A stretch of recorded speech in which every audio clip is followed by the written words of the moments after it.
अति लघु उत्तरीय प्रश्न, जिसमें पहला प्रश्न है हमारा, अज्ञानी रहने की अपेक्षा जन्म लेना ही अच्छा है, यह कथन किसका है?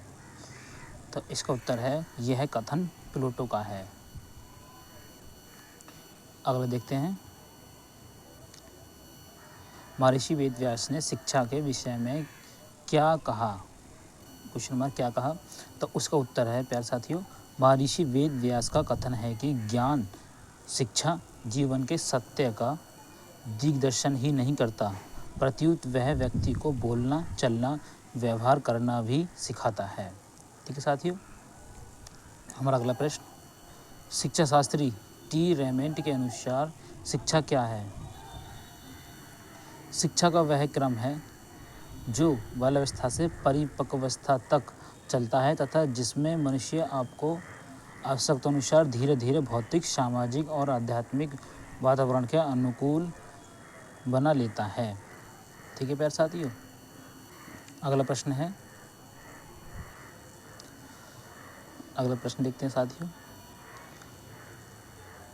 शिक्षा के उद्देश्य की क्या आवश्यकता है? उद्देश्य एक पूर्वदर्शित लक्ष्य है जो किसी क्रिया को संचालित करता है अथवा व्यवहार को प्रेरित करता है। अगला प्रश्न, स्वस्थ शरीर में ही स्वस्थ मस्तिष्क होता है, यह कथन किसका है?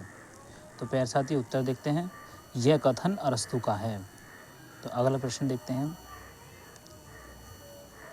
ज्ञान ही स्वर्ग तक की उड़ान में पंखों का आधार है, यह कथन किसका है? तो साथियों देखते हैं किसका, तो ये कथन उत्तर है, ये कथन है हमारा शेक्सपियर साहब का।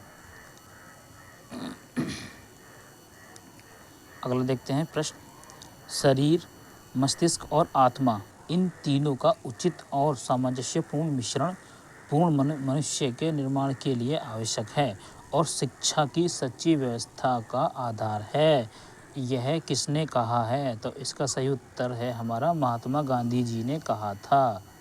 अगला देखते हैं, शिक्षा के वैयक्तिक उद्देश्य का संकुचित अर्थ क्या है? तो इसका उत्तर है आत्मविव्यक्ति अथवा बालक की शक्तियों का सर्वांगीण विकास। ठीक है प्यारे साथियों, अगला प्रश्न देखते हैं, अनौपचारिक शिक्षा क्या है? अनौपचारिक शिक्षा क्या है?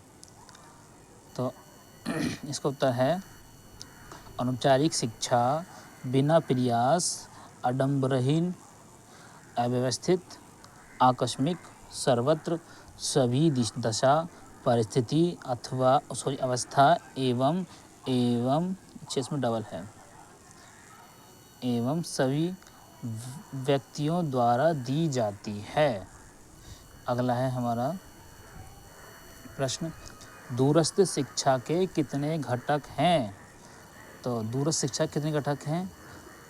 मुक्त शिक्षा, मुक्त अधिगम और पत्राचार शिक्षा। अगला प्रश्न, पत्राचार शिक्षा का माध्यम क्या है? इसका उत्तर है, पत्राचार शिक्षा का माध्यम मुद्रित शिक्षण प्रणाली जो डाक के माध्यम से विद्यार्थियों को प्रेषित की जाती है। अगला है हमारा, वैदिक कालीन शिक्षा से क्या तात्पर्य है? उत्तर है इसका, वेद पर आधारित शिक्षा या गुरु के घर या कुल में प्राप्त की जाने वाली शिक्षा। ठीक है साथियों, अगला प्रश्न देखते हैं हम, वेद कितने प्रकार के हैं? वेद कितने प्रकार के हैं? तो वेद 4 प्रकार के माने जाते हैं, ऋग्वेद, यजुर्वेद, सामवेद, अथर्ववेद। अगला प्रश्न है हमारा, साविधा या विमुक्ति का क्या अर्थ है? तो उसका उत्तर है, ऐसा ज्ञान जो उसे जीवन संसार के मोह से मुक्ति प्राप्त करने में सामर्थ्य बना सके। ठीक है साथियों, अगला प्रश्न है हमारा, प्राचीन भारतीय शिक्षा प्रणाली को गुरुकुल शिक्षा क्यों कहा जाता है? तो इसका उत्तर है, यह शिक्षा गुरुघर या कुल में प्राप्त होती थी। इस कारण इसे गुरुकुल शिक्षा कहते हैं। अगला प्रश्न है हमारा, प्राचीन काल में एक वेद के ज्ञाता को क्या कहते थे? उत्तर है इसका हमारा, प्राचीन काल में एक वेद के ज्ञाता को स्नातक कहते थे। अगला प्रश्न है हमारा, प्राचीन काल में दो वेद के ज्ञाता को क्या कहते हैं? तो उत्तर है हमारा इसका, दो वेद के ज्ञाता को वसु कहते हैं। अगला प्रश्न, प्राचीन काल में तीन वेद के ज्ञाता को क्या कहते हैं?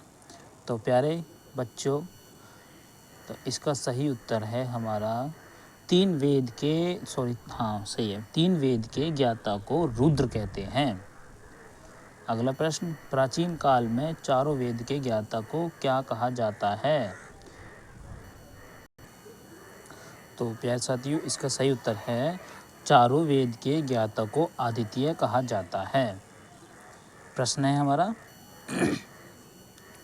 वैदिक शिक्षा में 5 वर्ष की अवस्था पूर्ण करने के बाद जब गुरुकुल में प्रवेश लेता था तब कौन सा संस्कार किया जाता था?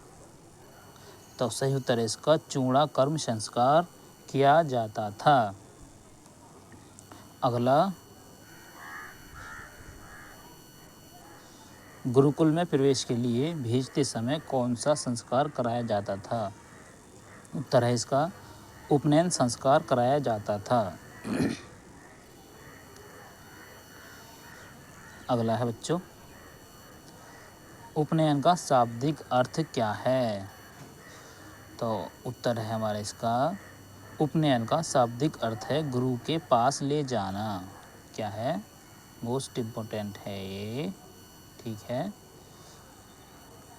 अगला है, वैदिक काल विद्या अध्ययन का कार्यक्रम कब प्रारंभ होता था और कब समाप्त होता था? सामान्यतया शिक्षा शास्त्र की अवधि 1 वर्ष में 4.5 या 5 मास की होती थी। विद्या अध्ययन का कार्यक्रम श्रावण मास की पूर्णिमा को उपक्रम समारोह से शुरू होता था और पौष मास की पूर्णिमा को छंद मास उत्सर्जनम समारोह से समाप्त होता था। ठीक है जी। अब अगला देखते हैं हम, विद्यार्थी जीवन की समाप्ति पर कौन सा संस्कार होता था? तो इसका उत्तर है जी,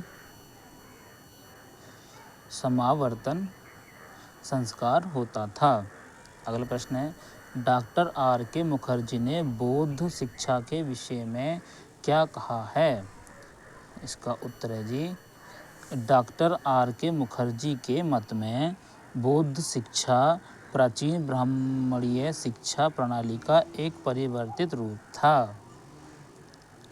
तो प्यारे साथियों, प्यारे बच्चों, तो हम क्लास को यहीं लास्ट करते हैं, ठीक है। और कल देखेंगे हम इनसे आगे के अति महत्वपूर्ण अति लघु प्रश्न।